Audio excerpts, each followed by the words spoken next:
David, when the show ended, the first show ended, did you ever think you'd be back revisiting the characters at some point, or I think I might have made a joke like, "See you guys in 10 years," but I never took it seriously. Um, as time went by, Selena and I always stayed very close. We were the closest in age in the cast, so we always had a closer relationship than anyone else. And as time went by, I get married, I start having kids, and Selena and I, whenever we get together, we're always talking about the memories from the original show and then speculating. We'd always speculate on what our characters would be up to. So at a certain point, we just realized like, hey, I think we got something here. And I was like, Selena, why don't we just go do this in front of Disney, like what we're doing right now? And so I called up the executives. We organized a pitch. Selena and I formalized it a little more with other people at my production company. And we sat down, and Disney loved it. And we went into development, and it took some time. And we're here now. But yeah, it was really organic how it all came about. when you're deciding then who's going to be the family, how do you decide I'm going to have this many kids, I'm going to have this, I'm going to have, the outsider come in and be the kind of the rebel? How do you Right. factor all that in?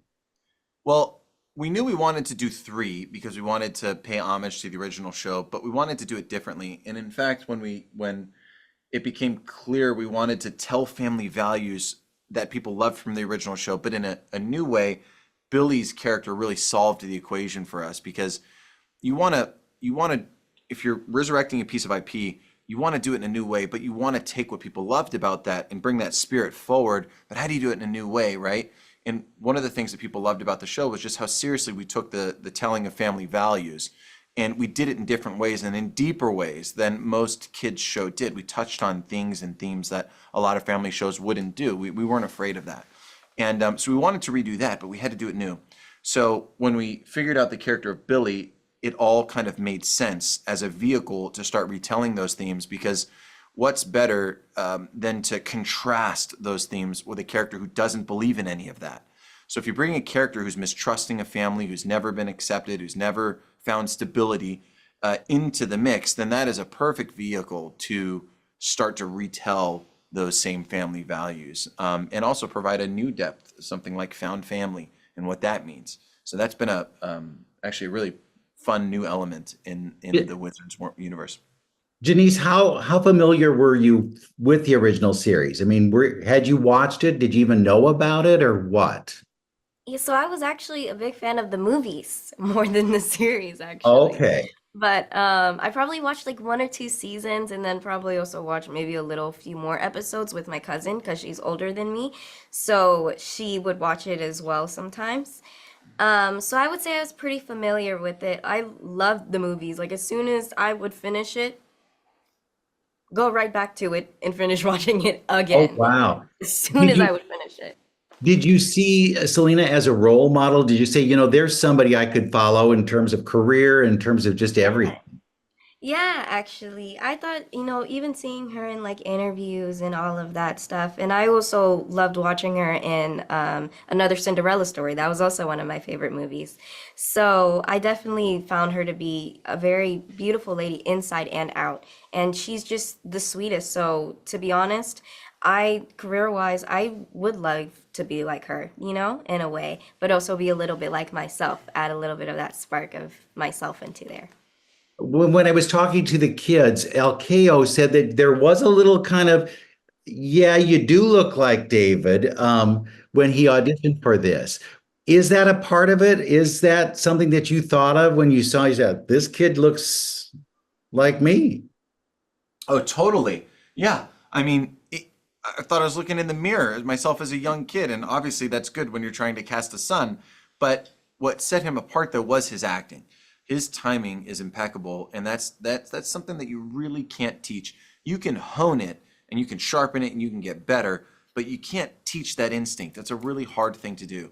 And all these kids have that timing built in, and you have to have it for sitcoms. It's really tough to do comedy because when you're doing comedy, you have to believe what you're saying, so you have to understand the drama, and you have to be on time. In a single cam, you can kind of find the moment. In sitcoms, you have to do it on time. So that's a tall order. It's why a lot of dramatic actors don't like doing comedy because there's no freedom there. What is the secret though for a child star turning out okay and continuing on? Is it something about being on the right set? Is it the way you're treated? What is it that, you guys look how great you guys turned out. I think a lot of it, I'm very blessed that I have good parents, and a lot of it comes down to the parenting. Um, you need to always treat kids like kids, and one of the things my parents did well was that. And also, they never needed me. They never were telling me you need to do this to be the breadwinner, or I'm going to take your money, or anything like that. That can really divide families and create an inverted dynamic that shouldn't be there. So the more healthy you can keep your family dynamic, the more healthy that person's going to be. And then the onset experience is obviously a very important one as well. And I've been doing this for 26 years now, so I've experienced the good, the bad, and the ugly. And I really make a conscious effort to bring all of my good experiences forward and learn from all those experiences and see what principles were at play that made those good experiences. And Sure. at the heart of it to me is really a servant leadership model. If you're there going, you know what, we're here to serve this audience. There are people out there who need to smile. There's people out there who are going through a really, really rough time and they could use some heart and humor. And we're here for that person. So let's not forget that. There's that little kid sitting there, and it might even be your younger self when you were having a rough time back in the day and you turned something on and it made a difference to you. So let's not forget that, guys. Let's leave our egos at the door and let's always be here to serve that audience and serve each other. Then, you kind of work from the outwards in. Serve your audience, serve your castmates, and in doing so, you serve yourself. Janice, what's he like on set? Is he Oh, dad-like or he, Mr. David, I have to thank you so much just for here right now. He makes the set so much fun. Like the culture is just so healthy. Honestly, I couldn't imagine it a different way. Like he is genuinely, and I can see it, he cares a lot for us as kids. And he definitely wants to make us feel like it's not like we have to be these adults or whatever. Like we can't be kids. Like if we feel this way, suck it up.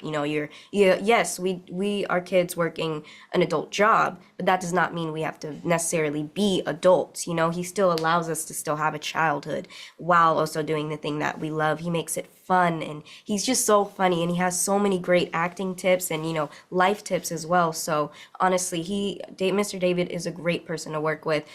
10 out of 10 recommend, guys. all right? Well, now go make magic. Okay. I'm counting on you. And thanks for bringing this back. That's really cool to see it again. Appreciate you. Thank you.